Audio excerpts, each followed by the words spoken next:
नमस्कार दोस्तों, हमारे चैनल पर आप सभी का स्वागत है। दोस्तों, यह जीवन बहुत ही मुश्किल से मिलता है, इसलिए 84 लाख योनि भटकने के बाद मनुष्य का तन मिलता है। दोस्तों, यह मनुष्य का तन बड़ी अच्छे कर्म करने के बाद मिलता है और हम इस जीवन को यूं ही बिता देते हैं।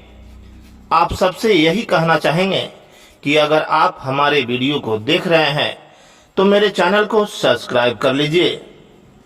दोस्तों, आज के जीवन में यह जीवन क्या है और यह शरीर क्या है, आज हम आपको इसी के विषय में बताने वाले हैं।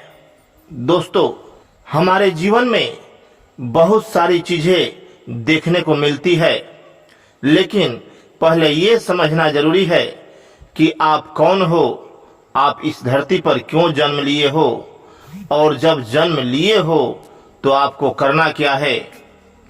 दोस्तों, कहा जाता है कि जैसे कल्चर में इंसान जन्म लेता है वैसे ही बन जाता है, वैसे ही उसका रहन सहन हो जाता है।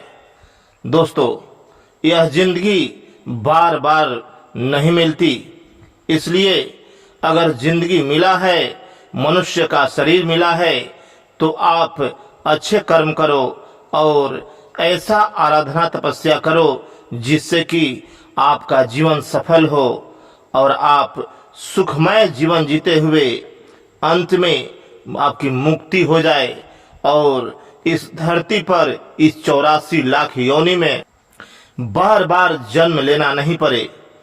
दोस्तों, इस धरती पर बार बार आदमी जन्म लेता है और फिर चारों तरफ भटकते रहता है। बार बार आप अगर क्यों जन्म लेते हैं, सबसे पहले ये समझना जरूरी है। दोस्तों, भगवान चाहते हैं कि आप कुछ ऐसा कर्म करो, ऐसा काम करो जिससे कि उनके शरण में आपको जगह मिल जाए और आपको मुक्ति मिल जाए। दोस्तों, लेकिन ऐसा काम कोई करता नहीं, इसीलिए इस धरती पर अलग अलग जीव में जन्म लेकर भटकना पड़ता है और जो अच्छे काम किए होते हैं, जो अच्छे कर्म किए होते हैं, उन्हीं का जन्म मनुष्य में होता है। अगर आप मनुष्य जन्म लिए हो तो इस संसार में, यह संसार क्या है, इस संसार में कैसे जीना चाहिए और इस संसार में कैसे रहना चाहिए, यह सब समझते हुए आप ज्यादा ध्यान योग और तपस्या में दो और भगवान के भक्ति में दो, ताकि आने वाले समय में तुम्हें भटकना नहीं पड़े और तुम्हें मोक्ष की प्राप्ति हो जाए। दोस्तों, यह शरीर जल, अग्नि, वायु, पृथ्वी और आकाश से भौतिक शरीर मिला हुआ है।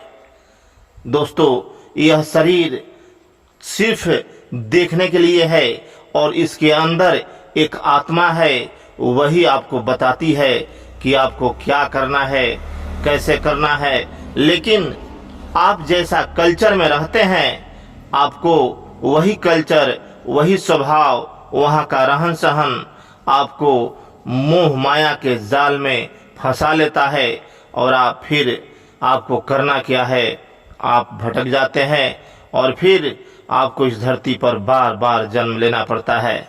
दोस्तों, मानव का शरीर बहुत ही बड़े बड़े ऋषि मुनि और तपस्वी क्यों मोक्ष की प्राप्ति कर लेते हैं, क्यों भगवान को भी जीत लेते हैं और फिर उन्हीं के शरण में जब उनकी मृत्यु होती है तो वे चले जाते हैं और उनका मोक्ष मिल जाता है।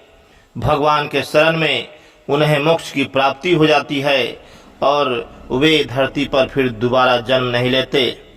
दोस्तों, हम एक नहीं कह रहे हैं कि जितने मानव इस धरती पर आए सब साधु संत बन जाएं, लेकिन गृहस्थ जीवन में रहते हुए भी आप भगवान की भक्ति करके मोक्ष प्राप्त कर लेते हैं। कहा जाता है कि कलयुग में भगवान का नाम ही आधार है और भगवान का नाम लेने से आपके 7 जन्मों का पाप नष्ट हो जाता है और फिर आपको मोक्ष की प्राप्ति मिल जाती है। दोस्तों, चलते चलते आप सभी को एक बार फिर से नमस्कार। जय श्री कृष्णा। हर हर महादेव।